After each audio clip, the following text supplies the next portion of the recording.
오늘 여러분들과 같이 6번째 다음 공동체 그 비전에 대해서 나누는 시간을 가질 수 있도록 그렇게 하겠습니다. 지난주에 저희가 가정에 대해서 이야기를 나눴는데요. 사실은 가정은 가정으로 끝이 아닙니다. 주님께서 더 본질적으로 우리에게 주시길 원하셨던 것은 바로 이 공동체라고 하는 것입니다. 가정도 교회도 중요한 것은 공동체를 이루는 것입니다. 그냥 무조건 결혼을 하는 게 중요한 거냐? 그렇지 않다고 하는 것입니다. 이 건강한 성령의 가정을 이루지 않으면 깨져서 아파하는 가정들이 너무 많아요. 너무 고통스러워요. 살면 살수록 아픈 그 가정들 안에서 그냥 간신히 견뎌내는 사람들이 있어요. 그냥 무조건 결혼하는 게 최고냐? 여러분 그렇지 않잖아요. 차라리 현실을 보면 하지 않았으면 나았을 결혼도 있어요. 보면은 하나님이 우리의 주인이 아니시고 하나님께서 우리 안에 계시지 않으면, 하나님께서 우리에게 주신 공동체의 모습이 아니라면 여러분 가정은 고통만 남는 곳이 될 수 있더라고요. 여러분 예수님께서 우리에게 주시기를 원하셨던 것은 결혼해라, 교회 다녀라 이게 아니에요. 교회도 마찬가지잖아요. 교회 다니는데 다니면 다닐수록 교회가 더 힘들어요. 다니면 다닐수록 교회가 아파.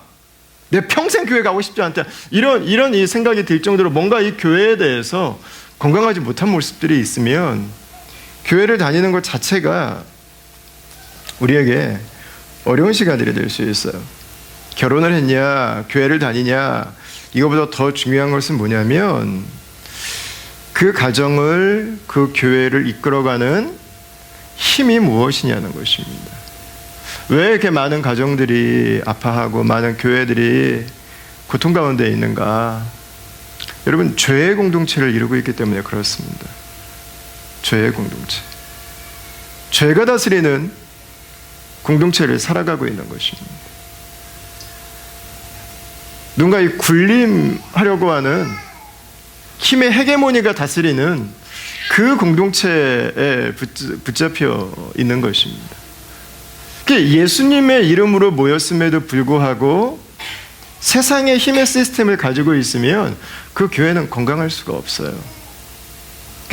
똑같이 예수님의 이름으로 모였지만 남는 것은 아픔이에요. 아픔. 여러분 하나님께서 우리에게 주시기를 원하셨던 것은 공동체예요. 공동체. 어떤 공동체입니까? 천국의 공동체입니다. 하나님께서 다스리시는 바로 그 공동체예요. 그럼 교회는 뭐냐? 교회는 하나님께서 구약에서부터 계속해서 이루기를 원하셨던 하나님의 작품이에요. 근데 교회라고 하는 건 뭐냐면 교회는 천국 공동체입니다. 이 세상에 회복된 천국 공동체. 그래서 저는 이 한국 분들을 보면서 한국 분들의 정서에는 개인과 가정을 강조하는 게 더 맞는 것 같아요. 그냥 열심히는 모이는데 아까 우리 명준 형제 잠깐 나눠줬던 것처럼 내 하나님이 없어요. 교회 가면 하나님이 생각나는데 내 일상에 나의 하나님은 없어요. 그냥 삶은 세상이에요. 그냥 사고방식은 세상이에요. 세상의 가치를 그냥 그대로 추구해 가요. 좀 더 개인적인 주님과 함께 살아가는 삶, 개인적인 헌신, 큐티, 그리고 가정의 삶을 조금 더 강조하는 것이 맞아요. 보면 한국인들의 정서에는. 근데 또 보면 이민사회에서는 공동체를 강조하는 게 더 맞는 것 같아요. 이게 좀 하나만 강조하면 좋은데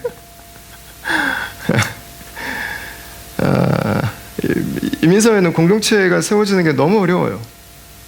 너무 어려워. 그 예배 시간에 왔다가 교회 카페 깨끗한가 이 예배당 이 바닥만 열심히 관찰하다가 이 예배 마치고 이 옆 사람들이랑 얘기도 없이 그냥 밥만 먹고 가는 이 식당 교회 이 패러다임이 이게 교회인지 식당인지 이게 가끔 분간이 좀 안 될 때가 있어요. 별로 신경 쓰고 싶지 않은 거예요. 남에게. 그냥 나 예배 드렸다. 나 오늘 배고픈데 밥 먹었다. 나 다음 스케줄이 있어서 간다. 딱 그거예요. 그거. 교회는 공동체거든요. 공동체. 하나님은 함께 살아가라고 하셨어요. 예수님께서 제자들을 불러주신 그 모습을 보면 알잖아요. 예수님이 제자들을 불러주고 임명장 주고 끝내지 않았잖아요. 예수님은 함께 사셨어요, 제자들이랑. 여러분, 굉장한 거예요. 사실 저는 지금 제자반, 이제 내년에 남자반, 여자반 두 반을 지금 모집하면서 저는 사실 이게 좀 마음에 좀 이 갈등이 있는 부분 중에 하나가 그거예요. 예수님은 데리고 같이 사셨는데, 그래서 우리 밑바닥이 다 오픈이 돼야 정말 거기서부터 변화가 일어나는 건데, 우리는 너무 젠틀하게 만나요, 안타깝게도. 꾸밀 수 있는 부분들을 다 꾸밀면서 우리는 만나요. 그러니까 진짜가 안 나올 수 있어요. 진짜가 안 나와요. 제자는 그냥 바닥에 있는 것들이 다 터져야 돼요. 골마 있는 것들도 터지고 내 안에 있는 야망도 터지고 좀 다 터져야 돼요. 거기서부터 이 성령 안에 치유가 시작되고 말씀을 붙들고 다시 시작이 돼야 되는데, 우리는 이게 이 과정으로 인식이 돼 있어서 이게 우리에게 주는 좀 안타까움이 좀 있는 것 같아요.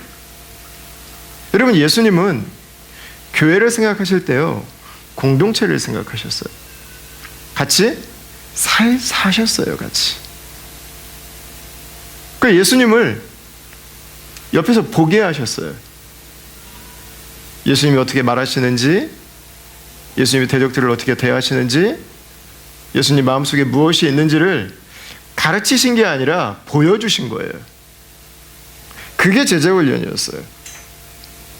그러니까 제자들이 예수님을 보면서 모방이 된 거예요. 클로닝이 되는 거예요. 그 마음이, 그 인생의 목적지가, 그들의 그 생각이 보면서 배웠어요. 오늘날 이 개인적인 스케줄 중심의 이 서구 사회에서는 이 작업이 너무 어려워져 버렸어요. 그러니까 제자들 뭐 맨바닥에 다 나오잖아요. 마가복음 같은 데 보세요. 완전 예수님 제자들을 정말 바보로 다 기록해놨어요. 바보. 예수님 말해도 무슨 말인지 이해도 못하고, 예수님 말씀하실 때 엉뚱한 소리나 하고, 그 예수님의 맨바닥에서부터 예수님의 제자들의 실체를 정확하게 드러냈어요. 공동체는 거기서부터 시작하는 거예요. 공동체는. 그러니까 예수님은 제자들이 멋있고 세련되고 잘 다듬어져 있고 이런 모습이 아니라 그들의 맨바닥에서부터 함께 어울려 살아가는, 그들의 그 진짜 내면의 모습들이 예수 안에서 변화를 경험하고 하나됨을 이루어가는 그 모습을 선물해 주시길 원하셨던 거예요. 이게 예수님에게서만 끝나지 않지 않습니까? 성령이, 예수님이 승천하시고 성령이 임할 때까지 교회는 약 열흘 동안을 마가의 다락방에서 기도했습니다. 기도에 힘썼다고 그랬습니다. 여러분, 집이 아무리 넓어도요, 120명이 한 집 안에 공동생활하면서 기도하는 것은 어려운 일입니다.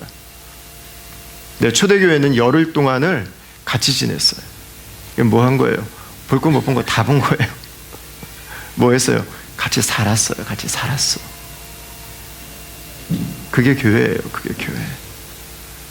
눈곱뜬 모습 보고 같이 살면 얼마나 부딪혀요. 더운데 짜증나고 화나고, 그 모습들이 다 같이 오픈되는 거예요. 그 모습들이. 그 모습들을 예수의 사랑으로 받아줄 수 있는 것, 그들과 함께 살아가는 그 모습입니다. 그 교회의 모습이 사도행전 2장 4장의 예루살렘 공동체를 이루어가는 것입니다. 바울의 이 서신들을 보면 바울의 인사들 중에 많은 부분이 누구누구의 집에 있는 교회에게 문안해달라고 하는 이야기들이 나와요. 여러분, 초대교회는요, 그리스도인이 된다고 하는 것이 일주일에 2시간을 예배 드리러 가는 것을 의미하지 않았어요. 그들은 그들의 예배 자체가 달랐어요. 우리는 이렇게 1부, 2부, 3부, 4부까지 나눠서 예배를 드리기 때문에 1부에 오시는 분들은 4부에 지금 누가 오는지도 몰라요. 지금 청년들 얼굴이 많이 바뀌었어요. 지금. 근데 우리 지금 잘 몰라요. 근데 이 당시에는 다 가정에서 모였어요. 가정. 교회는 다 가정에 있었어요. 목회자는 나보다 먼저 예수님을 영접하고 예수님 말씀 가지고 살아가는 그냥 직장인 그리스도인들이었어요. 그들이 목회자들이었어요. 그들이 뭐 신학 훈련을 받지도 않았고 뭐 목회자 훈련을 받고 뭐 이런 거 없었어요. 먼저 예수님 만난 사람이 예수님 모르는 사람에게 복음 전하고 예수님과 함께 동행하는 삶을 살아가길 원하는 사람들과 함께 삶을 공유하면서 기도하면서 하나님의 역사가 이루어지기를 간구하면서 그들의 가정 안에 교회가 있었다고요. 이걸 보면 1세기의 교회는 오늘날 우리 가정에서 모이는 순이랑 비슷하다는 걸 알게 돼요. 교회는 가정에서 모이는 가족이었어요. 가족. 같이 밥을 먹는, 같이 삶을 전체를 다 오픈하는. 그 교회는 뭐냐? 교회는 삶의 공동체입니다. 말씀으로 사는, 하나님의 언약을 붙들고 사는, 삶을 다 오픈해놓고 그 삶의 면면들을 가지고 같이 하나님 앞에 기도하고 엎드려서 하나님의 나라가, 하나님의 일하심이 드러날 수 있도록 구하며 살았던 삶의 공동체였어요. 그게 교회예요. 그게 교회. 하나님께서 우리에게 주시기를 원하셨던, 예수님께서 이 땅에 이루기를 원하셨던 바로 그 교회입니다. 그 다음 교회는 개척할 때부터 공동체로서의 교회를 추구했습니다. 수평 문화를 가지고 추구해 가려고 노력을 많이 하고, 또 사역적으로도 이 전문 사역자들이 모든 일을 다 하는 게 아니라 모든 분들이 다 하나씩 사역을 나눠서 감당을 해갔어요. 오늘도 여러분 보면 이 안에, 저는 벌써 오늘 와가지고 이 빵꾸난 거를 지금 3개를 봤어요. 이게 제대로 지금 뭐가 이게 안 돼 있는 걸 지금 이 예배 드리면서만 지금 3개를 발견했어. 그래서 저는 다음 교회를 개척하면서 그거에 대해서는 그냥 제가 내려놓기로 결정을 했어요. 그 일만 하는 분이라면 제가 막 분명히 얘기할 거예요. 근데 아니거든요. 직장 다니면서 짬짬이 틈내서 그 일을 하는 거거든요. 그럼 교회 사역하면서 조금 오타가 날 수도 있어요.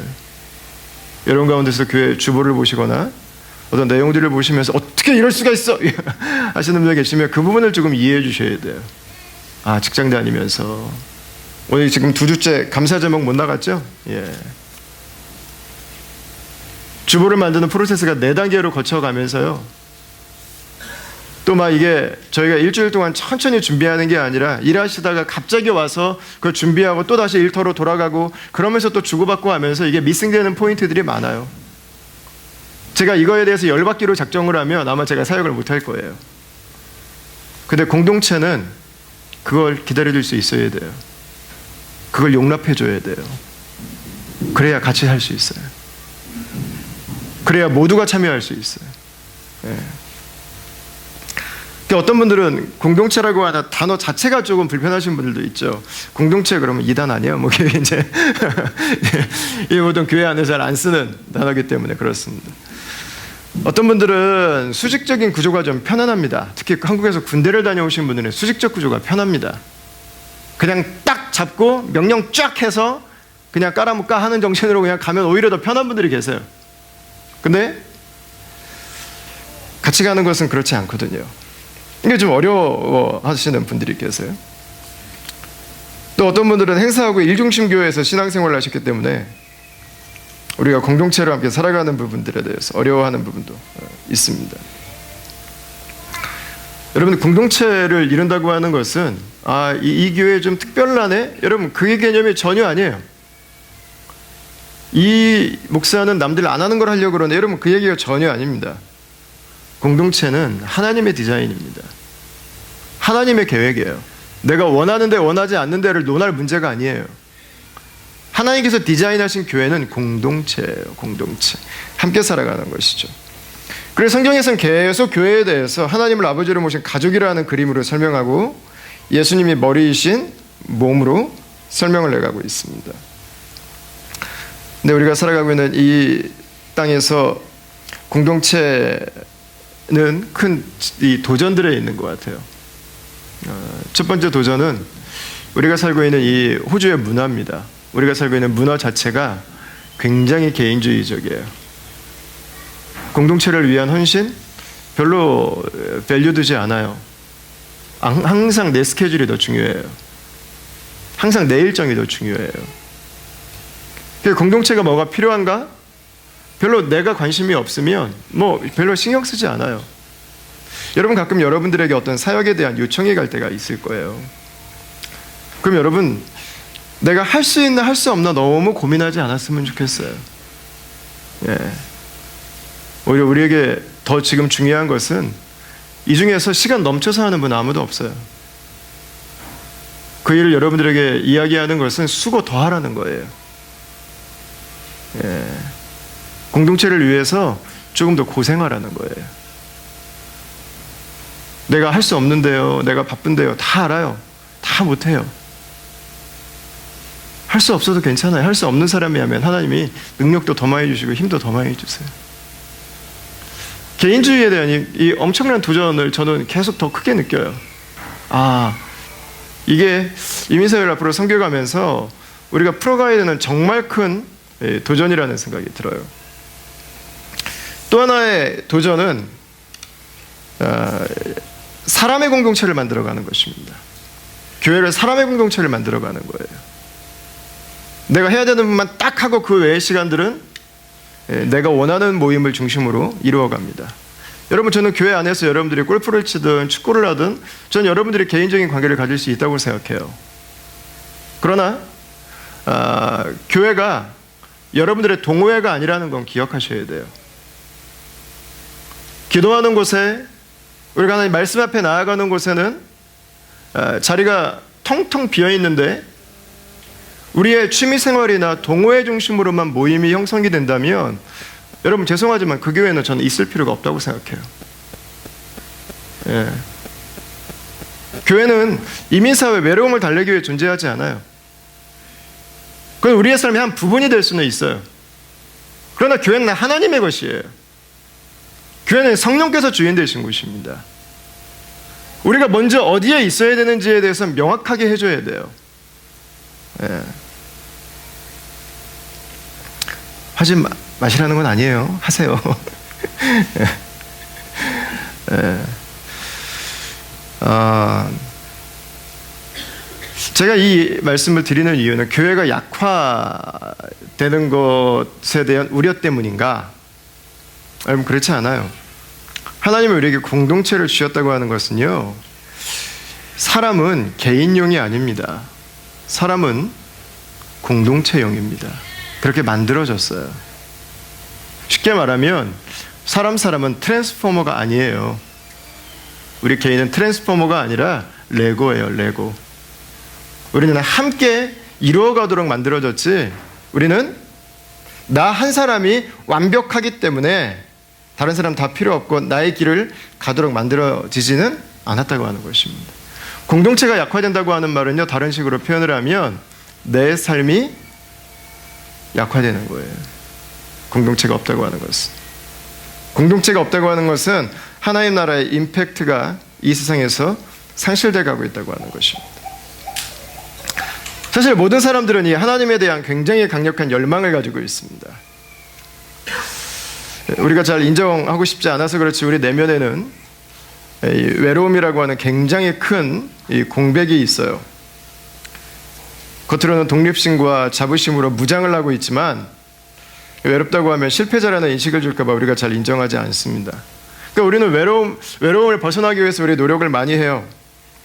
첫 번째는 외로울 때 텔레비전이나 미디어나 인터넷에 들어갑니다.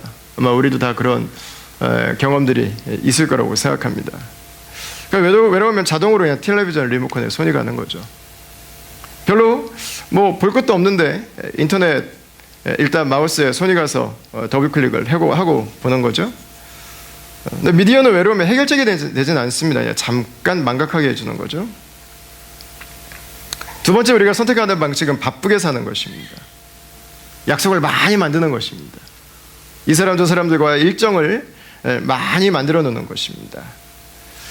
여러분, 그러나 바쁘다고 하는 것도 역시 마찬가지로 우리의 외로움을 해결할 수 있는 방법이 되지는 않습니다. 세 번째로 우리가 추구하는 것은 일입니다. 일. 열심히 일을 하려고 하죠. 성공하려고 합니다. 경쟁에서 이기는 성취감들을 좀 맛보고 싶어 합니다. 그러나 그것도 역시 우리의 외로움의 문제를 해결해 주지는 않습니다. 외로움의 문제는 일에서 오는 것도 아니고 미디어에서 오는 것도 아니고요. 바쁜 일정에서 오는 것도 아닙니다. 외로움의 문제를 해결할 수 있는 것은 바로 관계입니다. 관계가 건강할 때 우리의 외로움의 문제는 이겨낼 수 있는 것입니다. 사실 모든 것을 다 가졌지만 외로운 사람은 아무것도 없지만 건강한 관계를 가지고 있는 사람보다 더 어렵습니다. 물론 다 힘들어요. 근데 관계가 깨진 사람이 더 힘들어요. 그 상황에서 이겨내기 어렵습니다. 그래서 외로움은 우리의 정신을 병들게 만들어버려요. 외로움은 우리의 감정을 병들게 만들어버립니다. 그게 암 같은 존재예요. 정서적인 암, 정서적인 죽음, 그 외로움 안에 있습니다. 외로움. 이 죽음에 이르는 서구인들이 직면하고 있는 가장 큰 질병은 바로 이 외로움입니다. 근데 그걸 인정하면 안 된다는 풍조가 우리 안에 만연해요. 그럼 내가 고독을 선택해서 하나님 앞에 나아가는 시간은 나를 굉장히 풍성하게 합니다. 그러나 나에게 어쩔 수 없이 주어지는 외로움에 눌려 사는 삶은요, 나를 병들게 만들어 가는 것입니다. 그래서 우리는 누구나 다 이 좋은 관계들을 원해요. 좋은 만남들을 원해요. 근데 우리가 그 하나됨을 생각보다 잘 누리지 못합니다. 왜 그럴까요? 우리가 사람들을 대하는 그 모습들을 보면 좀 나옵니다. 새로운 사람을 만나면 우리는 기대를 가지고 다가갑니다. 그런 어느 정도 시간이 지나면 우리는 실망하게 됩니다. 그리고 우리는 생각하죠. 내가 생각했던 사람이 아니네. 내가 원했던 교제는 이런 모습이 아니었어. 내가 생각했던 교회가 아니네 라는 것입니다. 여러분, 그들에게 문제가 있나요? 내가 만난 사람들에게? 예, 문제가 있습니다. 아주 큰 문제가 있습니다. 그러나 중요한 것은 뭐냐면 그들에게만 문제가 있는 것이 아니라는 것입니다. 누구에게도 문제가 있습니까? 나에게도 문제가 있습니다. 어떤 문제입니까? 완전한 사람이 없다는 것을 모른 것은 나의 책임입니다. 여러분, 세상에 완벽한 사람, 나를 만족시켜줄 수 있을 정도로 완벽하게 준비된 사람은 존재하지 않습니다. 우리가 항상 인정하고 싶지 않지만 세상에 존재하는 단순한 진리가 한 가지 있습니다. 나와 다른 모든 사람들은 다 부분만 가지고 있다고 하는 것입니다. 완전하지 않다고 하는 것입니다. 내가 볼 때 문제로 여겨지는 부분이 누구나 있다고 하는 것입니다. 없는 사람이 없어요. 예전에 나왔던 그 영화인데 이보다 더 좋을 수는 없다라는 영화가 있었습니다. 그 헬렌 헌트가 막 남자친구 때문에 열받아가지고 막 소리를 지르잖아요. 엄마한테. 나는 그냥 정상적인 남자친구가 필요할 뿐이라고. 기억나세요? 네. 만나다 보니까 이 남자친구가 너무 따뜻하고 잘해주고 너무 좋은데 약간 강박증이 좀 있죠. 견딜 수가 없는 거예요. 그러니까 나는 그냥 다른 거 필요하지 않고 그냥 나는 정상적인 남자친구만 있으면 된다고. 그랬더니 엄마가 그 딸을 달래면서 한마디 해줍니다. 누구나 그런 친구를 원하는데 그런 사람은 세상에 없단다. 예, 엄마가 해주는 이야기입니다. 여러분, 우리는 우리를 그리스도인이라고 부릅니다. 그리스도인들은 다 내가 죄인이라고 고백하는 사람들입니다. 그 말은 나는 완전하지 않다고 하는 것을 인정하는 것입니다. 여러분, 다른 사람들이 완전하지 않은 걸 여러분 인정해야 됩니다. 받아줘야 됩니다. 하자가 있습니다. 문제가 있습니다. 다 부분만 가지고 있습니다. 내가 원하는 것을 모든 걸 가지고 있는 사람은 존재하지 않습니다. 내 눈에 쏙 드는 사람은 세상에 존재하지 않는 것입니다. 만약에 누군가를 보면서 저 사람은 완벽하다고 생각을 한다면 그것은 진실을 거절하는 것입니다. 환상을 가지고 사는 거예요. 아직 어린아이의 마음에서 벗어나지 못한 것입니다. 여러분, 상대방이 내가 가지고 있는 환상이 있는데 거기에 맞지 않으면 어떻게 해요? 그 사람을 내가 원하는 모습으로 뜯어 고치고 통제하려고 하는 것이죠.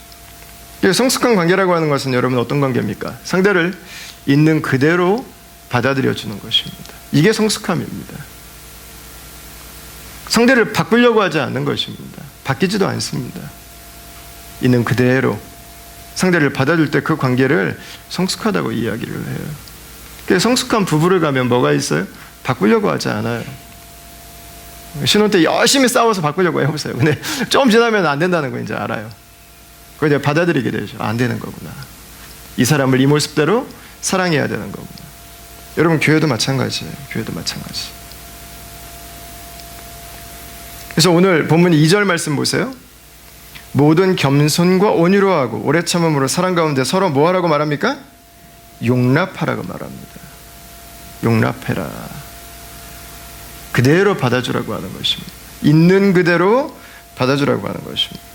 사람에 대해서 환상을 갖지 말라는 것입니다. 환상을 요구하지 말라는 거예요.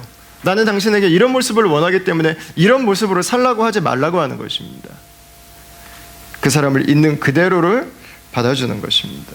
그러면 그 다음에는 하나님이 하실 거예요. 하나님이 실제 모습을 받아들이고 존중하기 시작할 때 하나님은 거기서부터 시작할 수 있습니다. 근데 사실 우리가 보이는 반응은 별로 그렇지 않습니다. 첫 번째는 어떤 반응을 보여요? 공격합니다. 그죠? 상대방에게 실망하고 내가 원하는 모습을 요구했는데 그 모습이 나에게 이루어지지 않으면 우리는 공격하기 시작합니다. 왜냐하면 나에게 실망을 안겨주었기 때문에, 나에게 상처를 안겨주었기 때문에. 상대방이 받은 대로, 내가 받은 대로 돌려주려고 그래요. 근데 사실은 내가 받은 대로 돌려주는 사람은 별로 없어요. 우리는 항상 더 큰 걸 주고 싶어 해요. 상대방이 나에게 화살을 날리면 나는 총을 쏴야 되는 거예요. 상대방이 나에게 총을 쏘는 것 같으면 나는 탱크 몰고 가야 되는 거예요. 상대방이 탱크를 몰고 오면 나는 전투기 몰고 나가야 되는 거예요. 항상 더 큰 것으로 돌려주려고 합니다. 여러분, 그럼 그렇게 돌려주면 직성이 풀리는가? 그렇지 않습니다.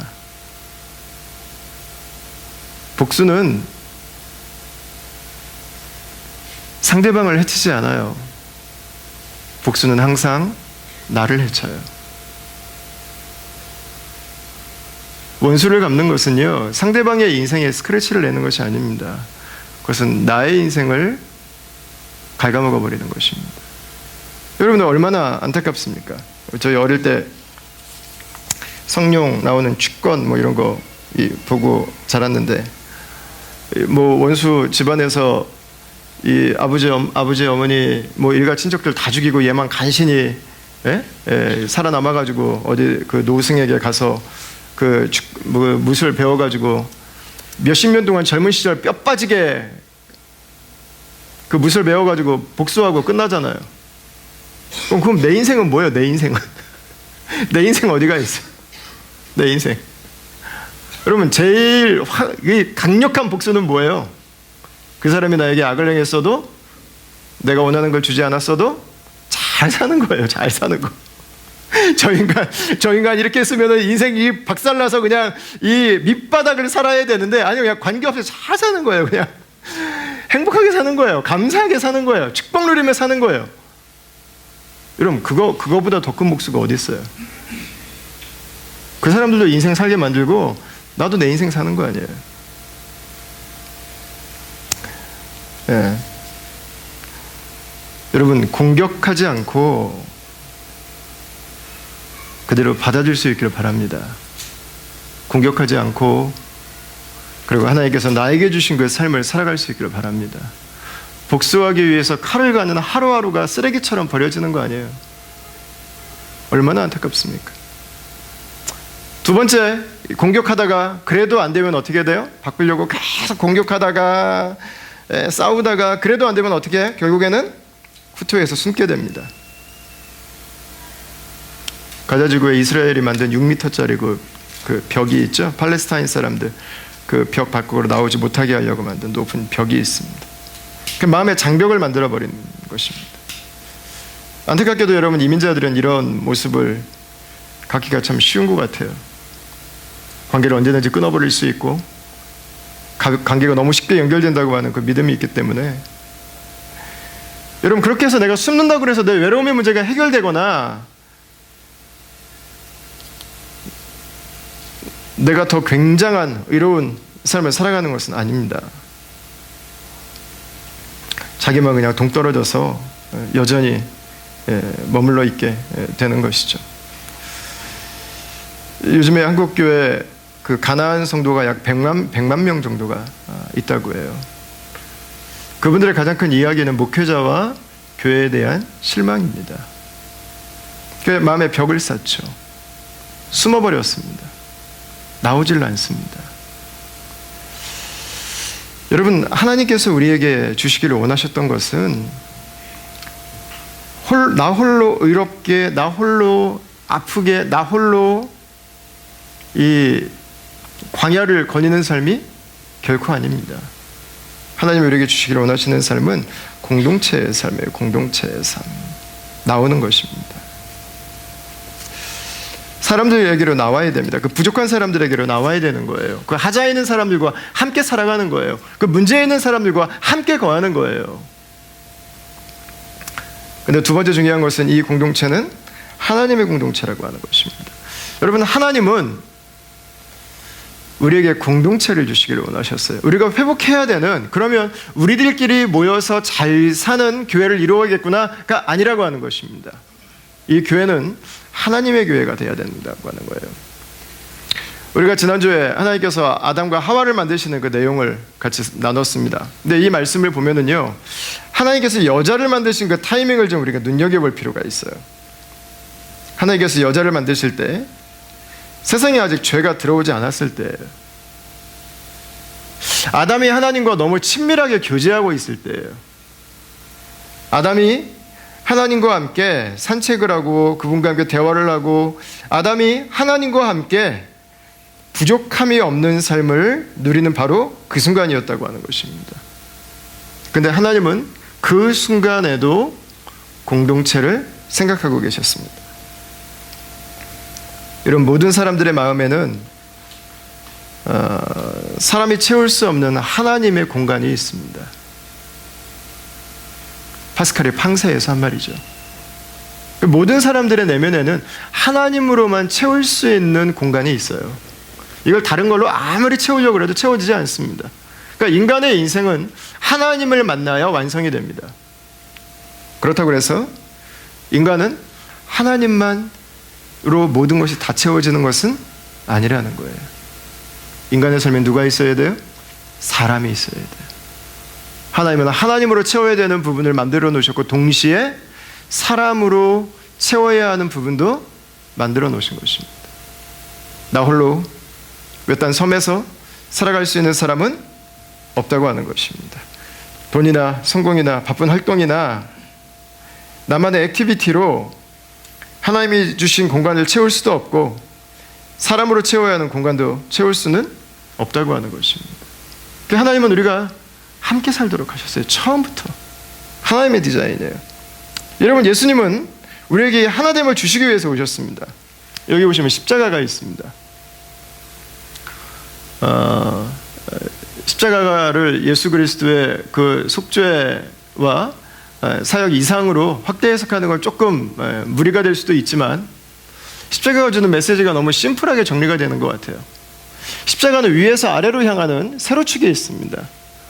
예수 그리스도의 십자가는 우리와 하나님을 연결시켜 주었습니다. 막힌 담을 무너뜨려 버리셨습니다. 그래서 우리가 하나님께로 나아가는 평안을 주셨습니다. 우리를 하나님과 화목해 주셨어요. 그게 십자가의 세로축입니다. 근데 십자가는 저 세로축만 주고 끝나지 않았어요. 내가 이제 하나님의 자녀가 되었고 내가 죄 사함을 받고 하나님 앞에 의로움을 입게 되었다. 거기서 끝나지 않습니다. 십자가는 동시에 수평축도 있습니다. 그 말은 무엇입니까? 예수님으로 말미암아서 하나님의 자녀된 백성들이 나홀로 살지 않는다고 하는 것입니다. 내가 예수님 믿고 하나님 자녀가 됐으면은요, 내 옆에 있는 사람도 예수님 믿고 하나님의 자녀가 된 것입니다. 십자가는 전혀 관계없는 우리를 한 가족으로 불러주셨습니다. 그게 복음이에요. 그게 복음. 이 두 가지의 진리는 항상 함께 갑니다. 교회는 하나님께 예배하기 위해서만 나오는 것이 아니라는 거예요. 교회는 하나님께 예배하는 곳입니다. 그러나 동시에 교회는 서로 연결되는 곳입니다. 서로를 세워주는 곳입니다. 믿음 안에서 서로를 격려해 주는 것입니다. 하나님은 하나님의 자녀들이 예수님의 사랑과 섬김을 서로 주고받으면서 하나의 하나님께서 다스리시는 하나님을 아버지로 고백하는 그 공동체를 이루기를 처음부터 기대하셨던 것입니다. 예수님은 그 모습을 제자들을 12제자와 함께 보여주신 거고요. 초대교회는 가정에 있으면서 그 모임을 경험했던 것입니다. 여러분, 오늘날 교회도 마찬가지예요. 오늘날 우리가 교회를 다닌다면 여러분, 이 함께 있는 이 공동체가 우리에게 필요한 것입니다. 그러니까 저희 교회는 그 한계선을 좀 넘어가고 있는 것 같아요. 온 교회 성도들이 다 서로를 좀 깊이 아는 것들은 점점 쉽지 않아지는 것 같아요. 여러분, 그러나 불가능한 것은 아닙니다. 왜냐하면 우리에게 순이 있기 때문에 그렇습니다.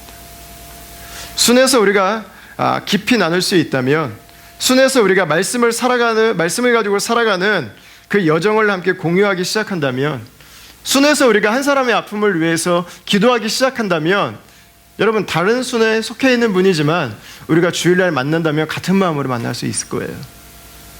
같은 공동체 안에서 우리가 서로를 나의 형제처럼, 나의 자매처럼 대할 수 있기 때문이죠. 여러분, 이 일을 위해서 하나님께서 우리에게 주신 너무 소중한 분이 있습니다. 그것은 바로 성령님입니다. 우리 4절 말씀을 한번 보시죠. 4절, 에베소 4장 4절입니다. 자, 같이 한번 읽겠습니다. 시작.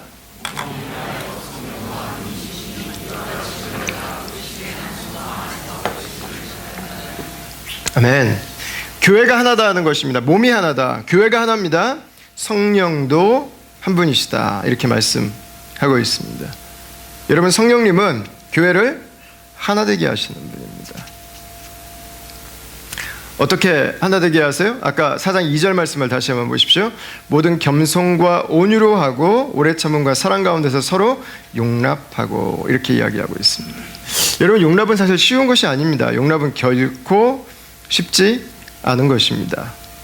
그럼 어떻게 우리가 서로를 용납할 수 있을까? 여러분, 그 앞에 나오는 내용들을 보세요. 온유와 오래 참음과 사랑과, 이게 어디서 많이 본 것들입니다. 그죠? 저희가 잘 암송하고 있는 말씀입니다. 어디 말씀이에요? 갈라디아서 5장 말씀입니다. 성령의 열매에 대한 이야기입니다. 성령의 열매에 대한 이야기. 언제 우리가 사랑할 수 있게 되는가? 언제 우리가 오래 참을 수 있게 되는가? 언제 우리가 그 사람을 있는 그대로 받아줄 수 있는가? 앞에 나와요. 우리가 성령을 따라 행할 때.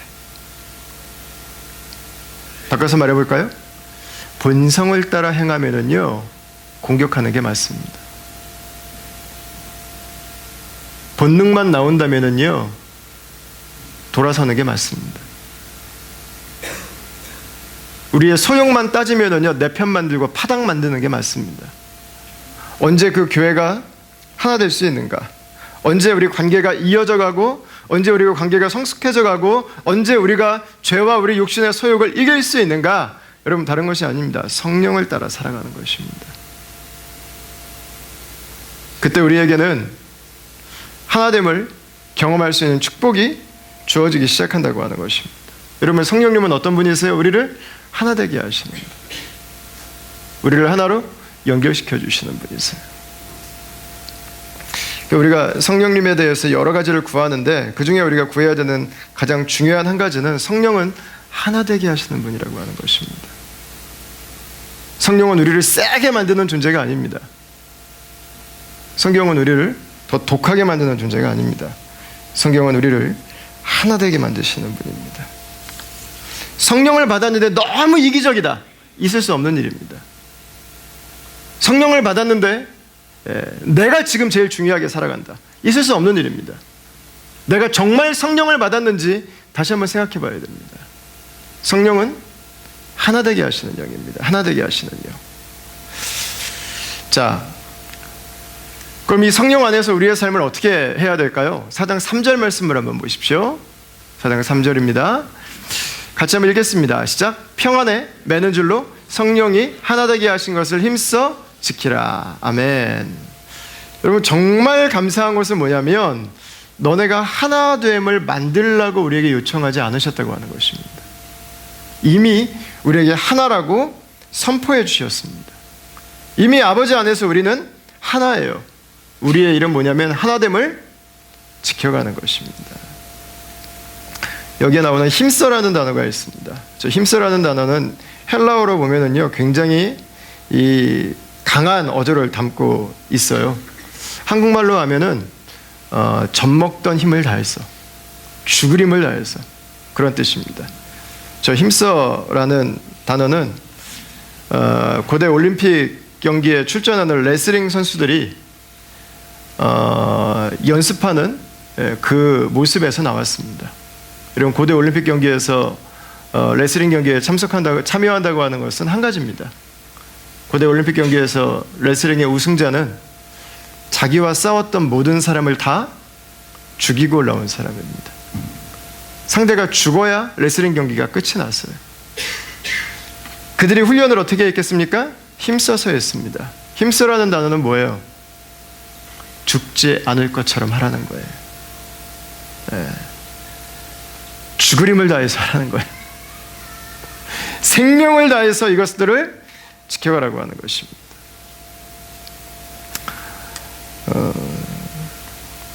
여러분 왜 우리가 이 하나됨을 이렇게 힘써서 지켜야 될까요? 그냥 단순히 우리가 잘 살기 위해서는 아닌 것 같아요. 교회가 하나 될 때 우리 안에서 생명의 역사를 기대할 수 있기 때문에 그럴 거예요. 교회가 하나 되어야 이 세상에 하나님 나라의 숲이 만들어질 수 있기 때문에 그럴 것입니다. 교회는 나누어지는 순간 끝이에요. 교회는 세상도 나누어지는데 교회가 나누어진다면 그리스도의 피로 우리가 하나 됐다고 하는 것을 무력화시키는 거예요. 여러분 교회가 하나 될 때 그리스도의 사랑이 그 안에 담길 수 있어요.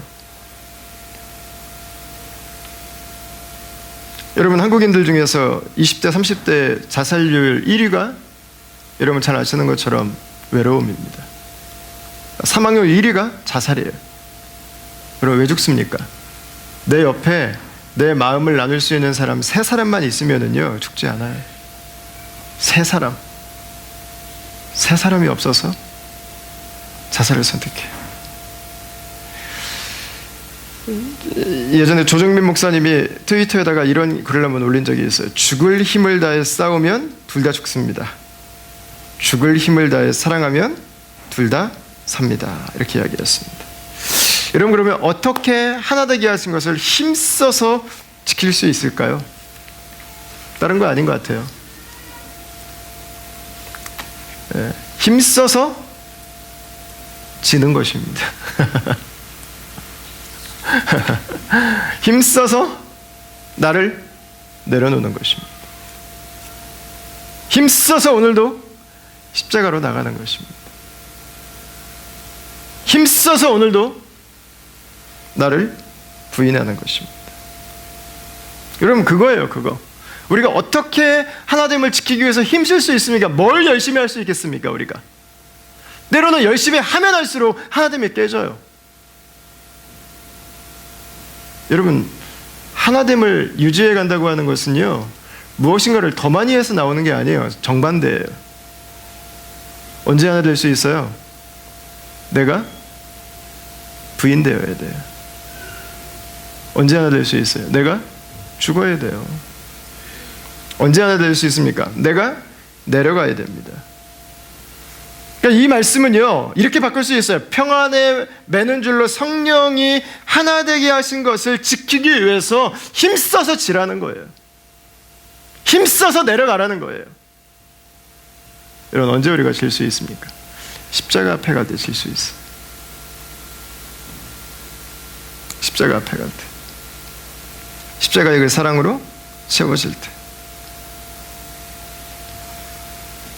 여러분 부부도 마찬가지고요, 순에서도 마찬가지고요, 전체 공동체에서도 마찬가지입니다. 언제 공동체가 하나 될 수 있습니까? 내가 오르면 끝나요. 내가 내려가고 내가 지고 내가 죽고 우리 안에 성령께서 말씀하시기 시작하실 때, 우리 안에 하나님의 일하심 앞에 우리가 순복하기 시작할 때, 우리가 그분의 뜻을 구하기 시작할 때 교회는 비로소 하나 되는 것입니다. 가정은 비로소 하나 될 수 있는 것입니다. 여러분, 그런 의미에서 저는 우리 공동체에 사역에서 이 영적인 뿌리를 만들어가는 사역은 여러분 너무 중요한 것 같아요. 영적인 뿌리를 만들어가는 사역. 우리의 예배든 우리의 순 공동체든 앞으로 우리 공동체가 한 사람을 제자 삼고 불신자를 전도하고 이 세상에 예수 그리스도의 복음을 증거하는 모든 일에서 여러분, 하나님이 나보다 앞서가셔야 됩니다. 하나님의 말씀이 내 생각보다 앞서가야 됩니다. 하나님의 일하심이 나의 열심보다 앞서가셔야 됩니다. 때로 우리는 어떤 문제를 해결하기 위해서 열심히 생각할 때가 있습니다. 여러분, 그러나 때로는 생각을 중단하고 엎드려야 될 때가 있습니다. 때로는 어떤 문제를 해결하기 위해 사람들을 만나서 열심히 대화를 할 때가 있습니다. 그러나 때로는 사람들과 말을 좀 멈춰야 될 때가 있어요. 하나님의 말씀 앞으로 나아가야 돼요. 때로 우리는 무엇이 되게 하기 위해서 열심히 노력할 때가 있습니다. 그러나 때로 어떤 때는 내가 무엇인가를 열심히 하려고 하지 않고 하나님을 열심히 찾아야 될 때가 있어요.